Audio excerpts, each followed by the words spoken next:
ابھی کئی لوگوں نے ایک ویڈیو جو ہے میرے پاس بھیجا کہ ڈاکٹر اسرار کہہ رہے ہیں کہ جو ایک آخر میں زمانے میں جو ایک بڑی لڑائی ہوگی مسلمانوں کے درمیان اور یہودیوں کے درمیان، اس سے پہلے ایک لڑائی ہوگی، اس سے پہلے ایک لڑائی ہوگی جس میں یہودی، عیسائی اور مسلمان ایک ساتھ ہوں گے، جس میں یہودی، عیسائی اور مسلمان ایک طرف ہوں گے، وہ مل کر کے ایک آدمی سے لڑیں گے، ایک ملک سے لڑیں گے۔ ایسا کوئی حدیث میں نہیں ہے۔ ملحمت کبریٰ کا ذکر ہے کہ آخر میں جب امام مہدی آئیں گے، عیسیٰ علیہ السلام کا بھی نزول ہوگا، ادھر دجال کا بھی نزول ہوگا، دجال بھی نکلے گا، ایران سے نکلے گا، حدیث میں صاف صاف ہے اصفہان سے نکلے گا، اور وہاں جو ہے 70,000 سے زیادہ یہودی آج بھی موجود ہیں، تو وہاں سے دجال نکلے گا، اور سارے مسلمان جو ہیں مومن اہل ایمان پکے، وہ لوگ امام مہدی کے ساتھ ہوں گے۔ عیسیٰ علیہ السلام کہاں سے نزول کریں گے؟ دمشق میں، ملک شام میں، اور مہدی کہاں سے نکلیں گے؟ مکہ مدینہ سے۔ یہ سارے عرب لوگ ہوں گے، وہ لوگ مل کر کے دجال کا مقابلہ کریں گے، یہودیوں کو بھی ماریں گے، ساری چیزیں ادھر لڑائی ہوں گی۔ یہ لڑائی جسے ملحمہ کبریٰ کہتے ہیں، یہ سب ثابت ہے حدیثوں سے، بخاری مسلم سے، ساری حدیثوں سے ثابت۔ لیکن اس سے پہلے وہ صاف صاف بول رہے ہیں، اس سے پہلے ایک لڑائی ہوگی، یہود و نصارہ اور مسلمان ایک ساتھ ہوں گے، کسی سے لڑیں گے۔ کہیں اس کا کوئی ذکر نہیں ہے بھائی یہود و نصارہ، یہود، عیسائی اور مسلمان ایک ساتھ مل کر کے آخر کس سے لڑیں گے؟ کون ہوگا سامنے؟ سب جھوٹی، نہ کوئی حدیث ہے نہ کوئی ایسی چیز۔ اور کبھی بھی کوئی یہ ثابت کر رہے ہیں کہ ایران ایک طرف ہوگا اور باقی یہود، عیسائی اور مسلمان ایک طرف ہوں گے۔ تاریخ 1450 سال، 1400 سال کی پوری تاریخ آپ دیکھو گے، کبھی بھی کسی بھی مسلم حکومت نے مل کر کے، کسی بھی یہود و نصارہ کے ساتھ مل کر کے کسی مسلمان کے خلاف کسی نے لڑائی نہیں کی ہے۔ اور شیعوں کی پوری تاریخ رہی ہے غداری کی، کہ ہمیشہ انہوں نے کافروں کے ساتھ مل کر کے مسلمانوں کے خلاف لڑائی کی ہے، آج بھی ان کی تاریخ رہی ہے۔ تو ایسے جھوٹی روایتیں، جھوٹے واقعات بیان کرتے ہیں۔ ان کی جو ہے اکثر ویڈیو میں 99% ویڈیو میں سب جھوٹے واقعات ہوتے ہیں اور جھوٹی باتیں بیان کرتے ہیں، جھوٹا عقیدہ، جھوٹی فکر پیش کرتے ہیں، نوجوانوں کو جو ہے گمراہ کرتے ہیں، برین واش کرتے ہیں۔ اب بتائیے کہ جو ہے مہدی کہاں سے نکلیں گے؟ عرب سے نکلیں گے، عیسیٰ علیہ السلام ادھر آئیں گے، کس کا مقابلہ کریں گے؟ دجال کا۔ یہ ایک جھوٹی روایت جس کی کوئی سند نہیں ہے کہ خراسان سے کالا جھنڈا نکلے گا اور وہ ان کے ساتھ جو ہے مہدی کا لشکر ہوگا، مہدی اسی میں ہوں گے، خلیفۃ اللہ المہدی وہاں سے ہوں گے۔ اب کیا نام ہے، جو پورا بیلٹ ہے، یہ جو سینٹرل ایشیا تک پورا بیلٹ ہے، یا ہندوستان سے لے کے پاکستان سے اور پورا ایران، خراسان، وہ پورا ترکستان، ترکمانستان، جو کچھ ہے، اس پورے بیلٹ کو یہ بول رہے ہیں، جو پورا بیلٹ جو ہے شرک اور گمراہی کا اڈا ہے، قبر پرستی اور خانقاہیت، جہاں شرک، جہاں دجال کی پوجا ہوتی ہے، شیطان کی پوجا ہوتی ہے، پورا جو دجالیت کا جہاں سے فتنہ نکلے گا وہاں سے وہ مہدی کو نکالتے ہیں، اور ان صاف صاف صحیح حدیثوں کا ذکر نہیں کرتے جہاں سے امام مہدی نکلیں گے، اور جو لوگ ان کا ساتھ دیں گے، اور جتنے جو ہے قبر پرست، مزار پرست، شرک اور بدعت کے دل دادے ہیں، ان سب کو ایسا بولیں گے کہ یہ سارے لوگ مہدی کے ساتھ رہیں گے۔ اور جو اصل لڑائی لڑیں گے دجال کے خلاف، حدیث کے اندر ہے بنو تمیم جو ان کو دجال کے خلاف سب سے سختی سے لڑائی کریں گے۔ بنو تمیم کہاں ہوں گے؟ نجد کے اندر ہوں گے، نجد کا پورا علاقہ جو ہے۔ اب دیکھیے نجد کے علاقے کو بدنام کیا جاتا ہے، کیسا بدنام کر کے پیش کیا جاتا ہے؟ تو یہی دھوکے والے سال، یہی ہے دھوکے والا زمانہ، یہی کہ وہ نجد کا علاقہ جس کی حدیثوں میں تعریف آئی ہے کہ یہ نجد میں جو بنو تمیم رہتے ہیں، یہ پورا جو نجد کا پورا سعودی کا علاقہ ہے، کویت ہے، قطر ہے، اس میں وہ سارے علاقے آتے ہیں، یہاں سے بنو تمیم رہتے ہیں، تمیمی خاندان پورا نہیں رہتا ہے، اور ان کو بتایا گیا ہے کہ یہ توحید پر ہوں گے، دجال کے خلاف سختی سے لڑیں گے، اور امام مہدی کہاں سے نکلیں گے؟ حجاز سے نکلیں گے، مکہ اور مدینہ سے۔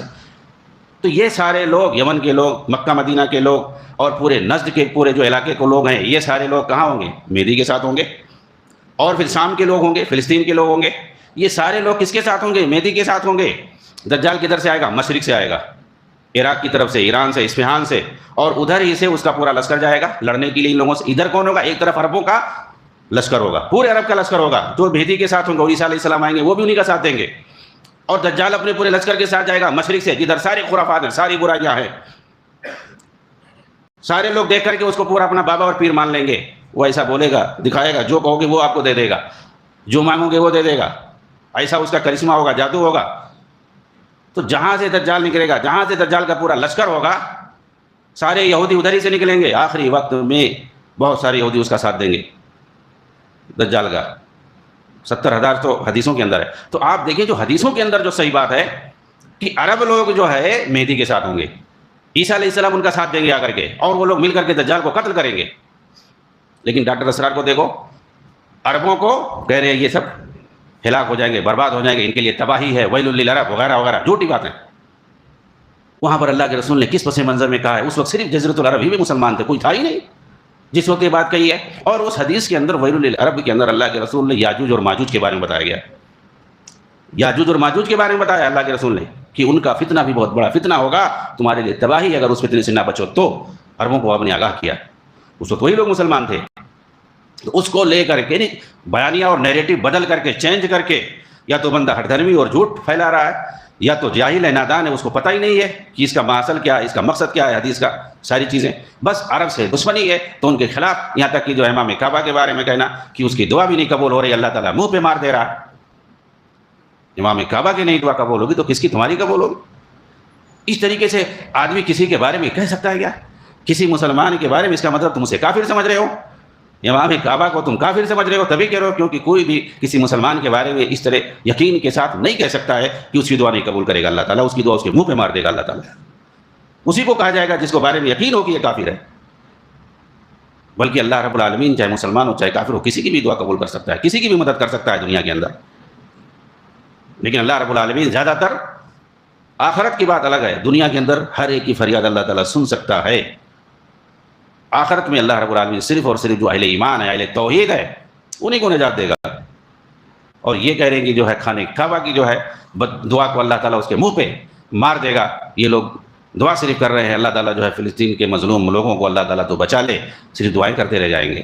یہ لوگ یہ کہنا کیا چاہتے ہیں؟ آگے آپ دیکھیں گے پوری ویڈیو تک کہنا چاہتے ہیں کہ حکام کے خلاف بھڑکاتے نہیں لوگوں کو. حکام کو کہتے نہیں ہیں، حکام کے خلاف عوام کو بھڑکاتے کیوں نہیں ہیں؟ لوگ عوام کو ابھارتے کیوں نہیں ہیں کہ لوگ سڑکوں پر آئیں اور حکام کے خلاف احتجاج کریں؟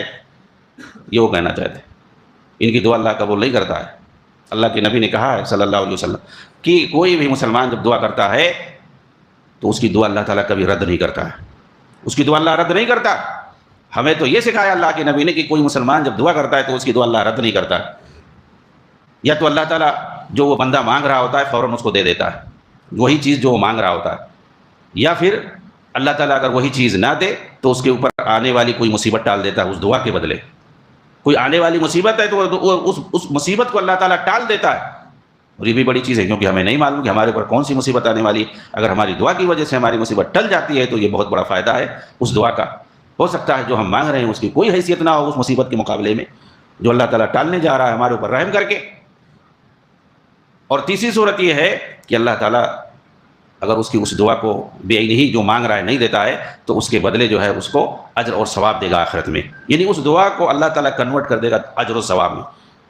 یعنی آخرت کے دن وہ ہمارے لیے اجر اور ثواب بن رہا ہے، نیکی بن رہی ہے. یہ بھی بہت بڑی چیز ہے اور بہت بڑی یہ کامیابی ہے کہ ہم دعا کریں اور وہ جو ہے نیکیوں میں چینج ہوتا رہے. کیونکہ آخرت میں نیکیوں کے علاوہ اور کوئی چیز نہیں ہوگی. وہاں صرف جو ہے نیکیوں کا لین دین ہوگا. اگر ہم نے کسی پر ظلم کیا ہے، کسی کو کچھ غلط کہا ہے، کسی کے خلاف کوئی غلط اقدام کیا ہے تو ہماری نیکیوں کو اللہ تعالیٰ چھین کر کے مظلوم کو دے دے گا. وہاں روپیہ پیسہ نہیں چلے گا. یہاں دنیا میں کتنا بھی ہم نے کما کر کے جمع کر دیا ہو سب یہیں چھوڑ کے چلے جائیں گے. دوسرا عیش کرے گا. وہاں پر اگر کام آئے گا تو جو یہاں پر آخرت کے لیے ہم نے آگے بڑھایا ہے وہی نیکیاں کام آئے گی. صرف وہی کام آئے گا اور وہی ہمیں جنت میں لے جائے گا اور لے جائے گی وہی نیکیاں. اور وہی نیکیاں جو ہے جنت میں درجات کی بلندی کا سبب بنیں گی. تو ایسے جو ہے فتنوں کے دور میں جو کہ دھوکہ دینے والے ہیں، لوگوں کو گمراہ کیا جاتا ہے، پروپیگنڈا کیا جاتا ہے، جو ایماندار ہوتے ہیں، جو توحید والے ہوتے ہیں، جو سنت پر قائم ہوتے ہیں، آپ دیکھیں انہیں طرح طرح کے برے القاب سے پکارا جاتا ہے اور انہیں بدنام کیا جاتا ہے. عالمی پیمانے پر انہیں بدنام کیا جاتا ہے. اور بہت سارے لوگ جو اس میں بھولے ہوتے ہیں وہ بھی اسی پروپیگنڈے کا شکار ہو جاتے ہیں.